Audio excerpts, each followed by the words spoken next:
Welcome to Veiled Narratives, where love, loss, and destiny intertwine in the most unexpected ways. Tonight, we unfold a tale wrapped in mystery, passion, and redemption in the glittering city of Verona Heights. Power was everything, and no one wielded it more flawlessly than Alexander DeVere, the billionaire who built empires out of ambition and turned hearts to stone in the process. But once, he wasn't made of marble. Once he had loved, deeply. Her name was Isabella Moreau. They had met when Alexander was still rising, his world raw and unpolished. Isabella was his calm within chaos, his muse, his home. They married quietly, far from the eyes of the media, beneath a sky heavy with stars. But fate, cruel and cunning, intervened. A car accident on a stormy night took her memories and erased their past. When she awoke, she didn't remember his name. Believing she was gone forever, Alexander buried himself in wealth, coldness, and control, building an empire on top of a heart turned to ashes. 5 years later, destiny brought her back. Isabella returned, no longer fragile, no longer lost. She came as a woman reborn, running a foundation for orphaned children. Her face graced charity galas, her smile lit social pages. But when she stepped into Alexander's world again, it wasn't for revenge or closure. It was to rewrite the ending of a love that fate had paused, not erased. He didn't recognize her at first, her confidence, her grace, her silence.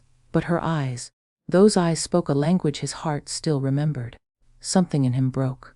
Something he thought was long dead began to breathe again.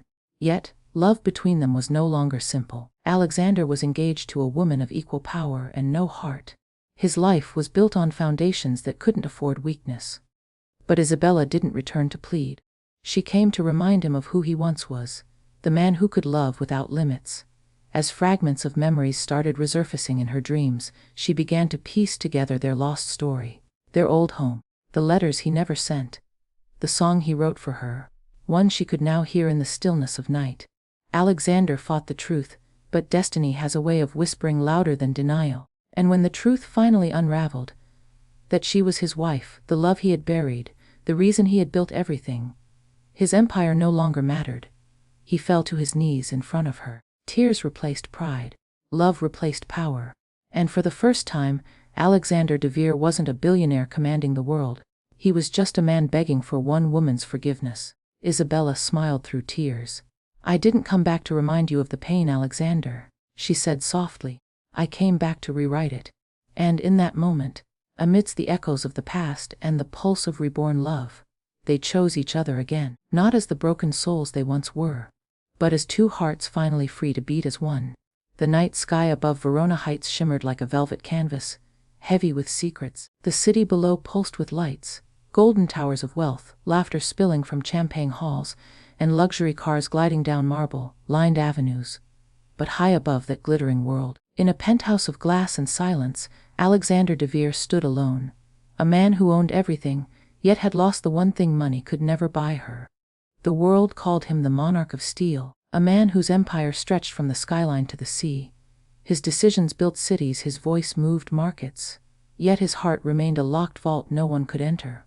Once, it had belonged to Isabella Moreau, the woman who saw through his armor long before the world saw his crown. She was light, soft, radiant, unafraid to love a man who hid behind walls of ambition. He, the sharp-edged billionaire, found himself undone by her laughter. She could turn silence into music, sorrow into something holy. They had met not in ballrooms or business meetings, but in a forgotten corner of the world, a small bookshop near the river Seine, years before he became the Alexander DeVere the headlines worshipped. She was sketching by the window, eyes lost in the rain, her hands dusted with graphite and dreams. He was running from a deal gone wrong, from expectations, from himself. When their eyes met, the world stilled.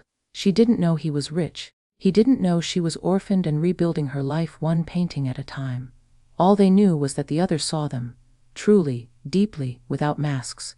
Their love unfolded quietly like a secret symphony. Long walks under Paris lights, letters written in ink and tears, a ring exchanged on a misty evening, not with diamonds but with promises. He had whispered then, pressing his forehead against hers, "If I ever lose you, Isabella, I'll lose myself too." She smiled, a smile that haunted him forever. "Then don't lose me, Alexander. Hold me when the world forgets how." But fate, cruel and untamed, had other plans. It was a night heavy with rain, the kind that smelled of heartbreak before it fell. They were driving back from her art exhibition, her laughter echoing in the car, his hand brushing hers. The storm ahead was fierce, but neither could have predicted the turn fate would take. A flash of light, a scream, and then silence. When Alexander awoke, he was surrounded by chaos. Flashing lights, shouts, the metallic scent of blood. Isabella was gone. For weeks he searched hospitals, morgues, cities. When they told him she hadn't survived, something inside him died too. He stopped painting with her. He stopped smiling. He stopped being human. The man who once wrote poetry on her wrists now signed billion-dollar deals without emotion. His penthouse turned into a mausoleum of memories. Every surface immaculate, every breath cold. Her sketches still hung in his private gallery, untouched. He built towers to fill the void, glass monuments to the love he couldn't bury. 5 years passed. The world saw a ruthless king. He saw only ghosts. His eyes became weapons, his voice a command. But beneath the power, beneath the elegance of tailored suits and champagne toasts, there lived a wound that refused to heal. And then, on an evening painted in gold and moonlight, she returned. He saw her first across a ballroom, framed in light, her gown flowing like silk smoke. Her laughter drifted through the air like an echo of the past. The world around him blurred, sound faded, and for the first time in years his pulse stumbled. It couldn't be, it shouldn't be. But there she was, Isabella, alive, and yet something was different. Her gaze was confident, unfamiliar, untouched by the man she once loved. She didn't look at him with recognition, only with the grace of a stranger who belonged to another life. She didn't remember him. The irony burned through him like whiskey. The woman he had loved beyond reason had returned, but the memories that bound them had vanished. Still, when she passed him, her perfume lingered, jasmine and rain, the scent of a memory he could never forget. That night, for the first time in half a decade, Alexander DeVere couldn't breathe. The empire he built, the fortune he guarded, none of it mattered anymore, because the ghost he had mourned was no ghost at all. She was real, alive, and standing in front of him, unaware that her very existence had just shattered the walls he'd spent years building. He whispered her name, softly, reverently, as if saying it might make the universe bend back in his favor. Isabella, she turned, offering only a polite smile. "I'm sorry," she said gently. "Have we met?" And just like that, his heart broke all over again. The gala glittered like a dream that night, chandeliers dripping in golden light, violins murmuring through the air, and silk gowns sweeping across marble floors. Verona Heights Grand Hall had never witnessed such splendor. Yet for Alexander DeVere, every sound, every sparkle, every perfectly rehearsed smile blurred into one haunting reality. She was here. Isabella Morao, the name he had once whispered into the wind, carved into his chest with the ache of loss. She stood across the room like a vision, poised, radiant, her beauty no longer innocent but commanding. Her presence held quiet power, the kind that doesn't demand attention but effortlessly steals it. She didn't wear diamonds that night, only a simple pearl choker, the kind he used to clasp around her neck when they danced in candlelight. The sight of it made his breath falter. His heart, long frozen under layers of pride and solitude, began to thaw in painful beats. He wanted to walk to her, to say her name again, to ask if her soul still remembered the promises their hearts had once exchanged. But Alexander DeVere was not a man who acted on impulse, at least, not anymore. The room watched him, as it always did. The empire's king couldn't afford to tremble in the presence of a ghost. Yet, as their eyes met across the room, something ancient stirred between them, something memory couldn't erase. It wasn't recognition. It was feeling.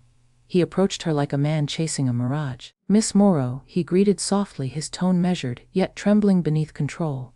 She turned, her smile polite and distant, the way one greets a stranger at a social event. "Mr. DeVere," she said, her voice, that same melodic whisper that once soothed his storms. "It's an honor to finally meet you. I've heard remarkable things." The words stabbed deeper than any accusation. Finally meet you. As if they hadn't once shared a heartbeat. He wanted to scream that she was his wife, that he had held her hand as the world fell apart, that her laughter had once echoed through his soul. But instead, he smiled the way powerful men do, with practiced charm and buried pain.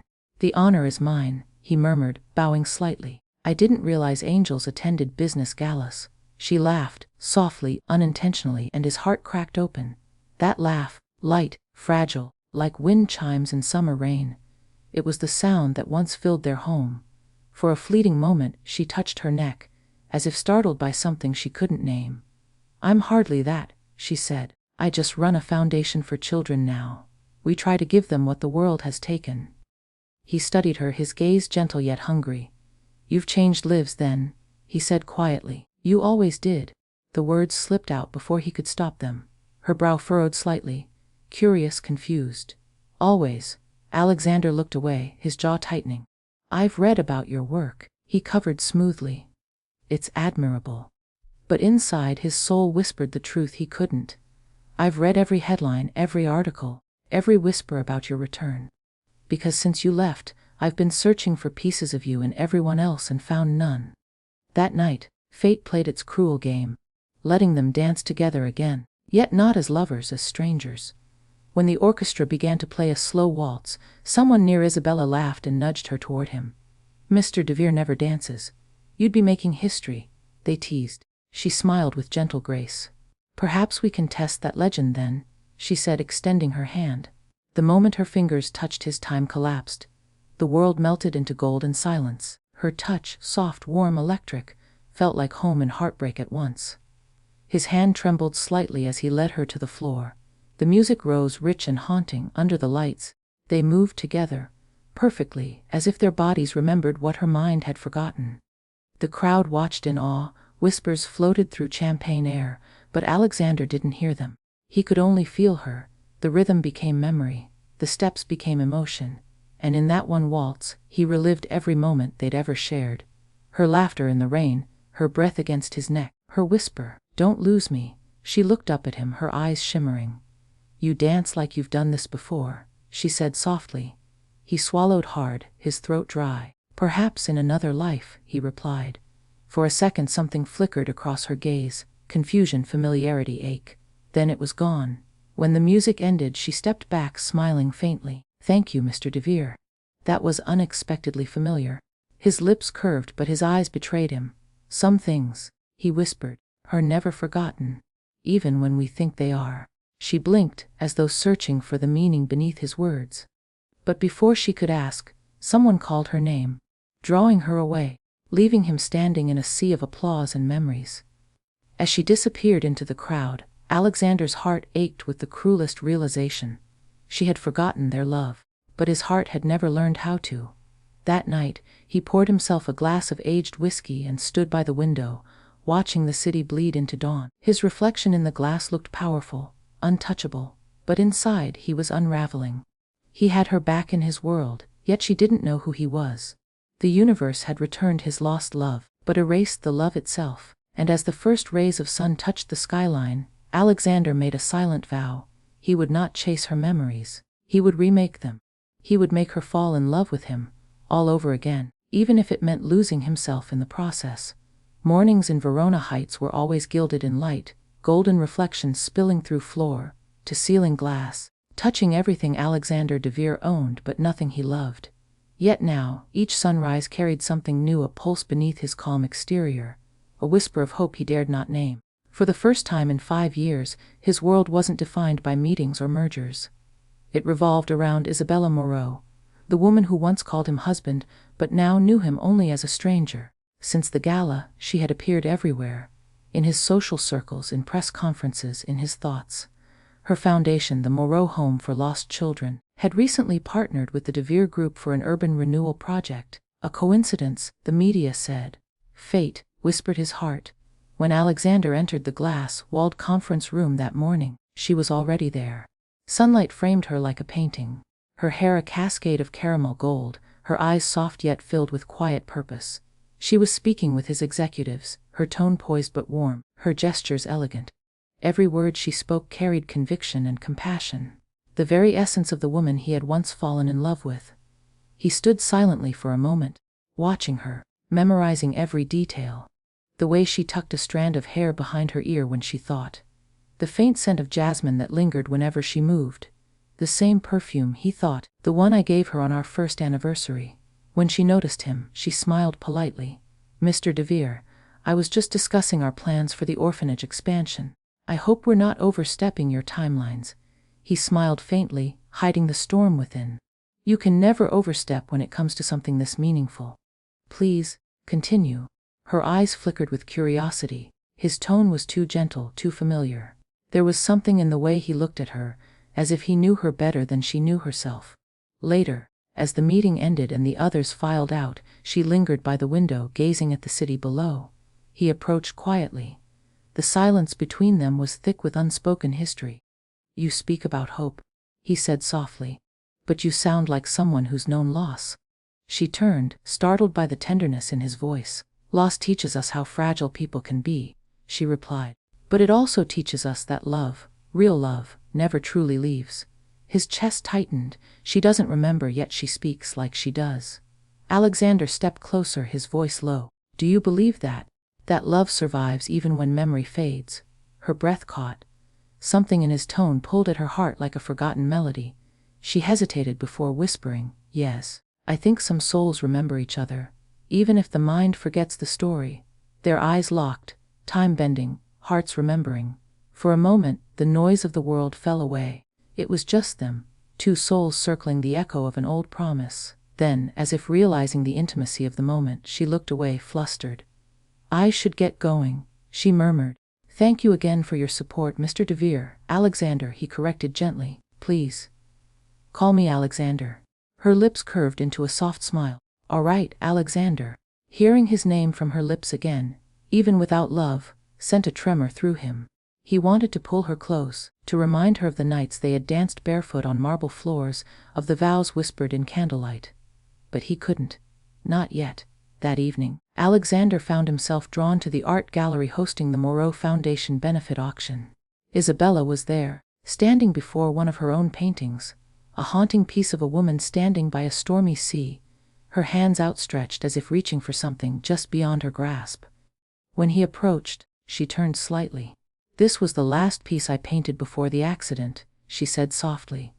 I don't remember creating it, but it feels like it belongs to someone I once loved. He stared at the painting, his heart clenching. It does, he whispered. It belonged to me, she blinked. What do you mean? He exhaled, forcing a smile. I mean, I felt that same storm once. She studied him for a long moment, her gaze unreadable. Then, almost unconsciously, she reached for his hand, a fleeting touch yet electric. Sometimes, she said quietly, when I see you, I feel like I've met you before. But when I try to remember, it hurts. His fingers tightened around hers, his voice low and reverent. Then don't force it. Let your heart remember before your mind does. Her breath trembled. She didn't understand why, but his words wrapped around her like a memory trying to resurface. For a heartbeat, she saw flashes, laughter, rain, a silver ring glinting in candlelight. Then it was gone. Tears welled in her eyes. Why do I feel like I've lost something I can't name? Because you have, he whispered. And one day you'll find it again. The world fell silent between them. The soft hum of the gala faded.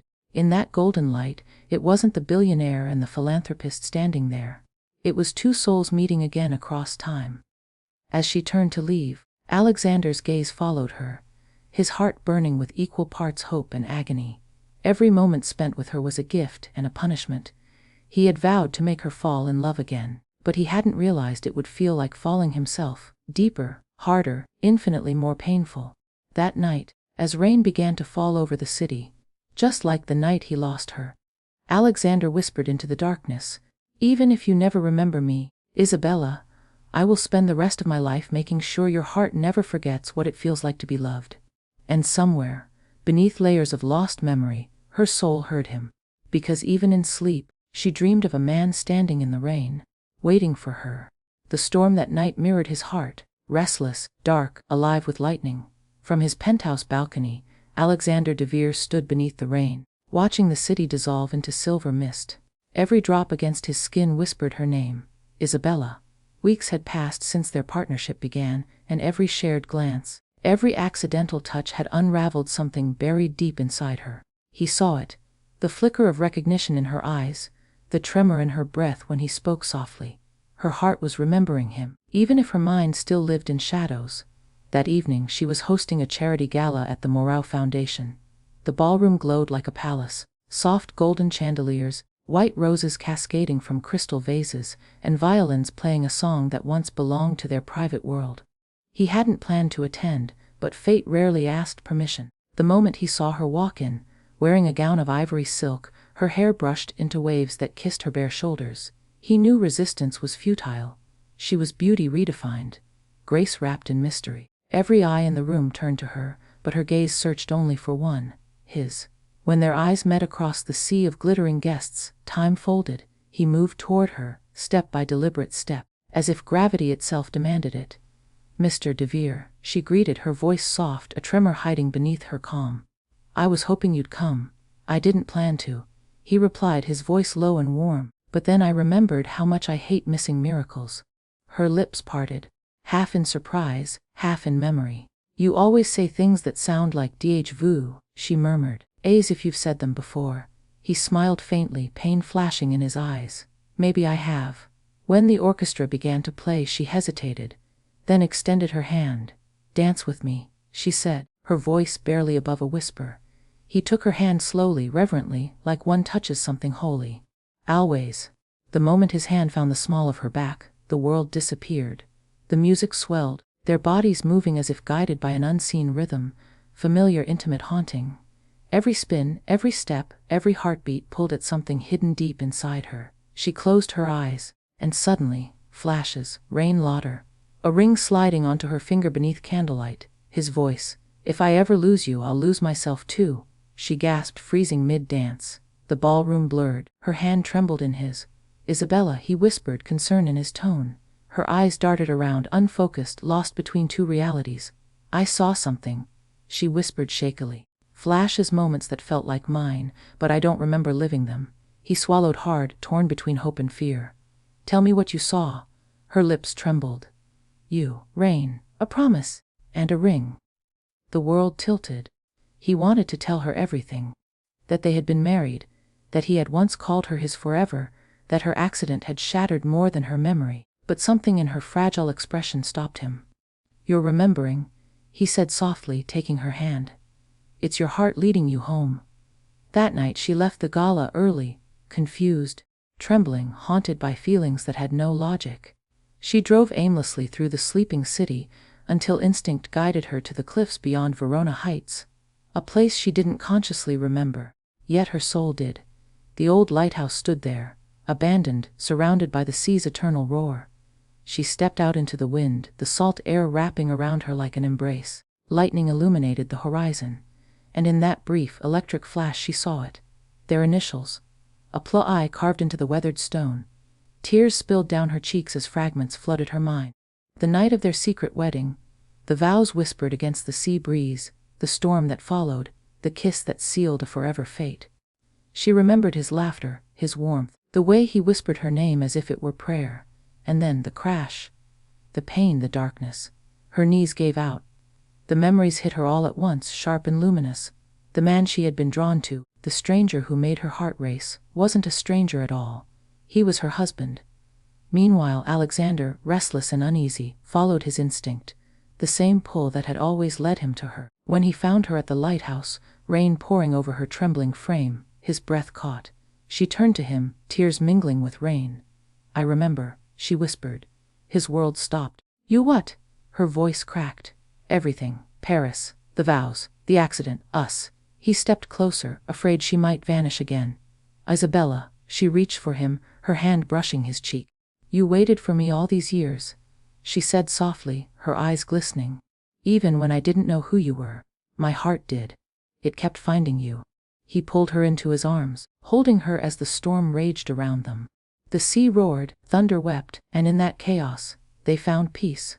"I thought I lost you forever," he whispered into her hair. "You didn't," she breathed. "You just had to wait until I remembered how to come home." Their lips met, slow, desperate, sacred. It wasn't the kiss of two lovers rediscovering passion. It was the reunion of two souls who had wandered too far from one another and finally returned. The storm broke. The rain softened into mist, wrapping them in silver light. And there, under the ancient lighthouse, Alexander DeVere, the man who had conquered empires, surrendered at last to love. For the first time in years his heart was whole, her memory restored, their promise fulfilled, and the universe, silent witness to their reunion, exhaled in relief. The morning after the storm broke over Verona Heights was unlike any other. The city awoke to a stillness that felt sacred, as though nature itself had exhaled.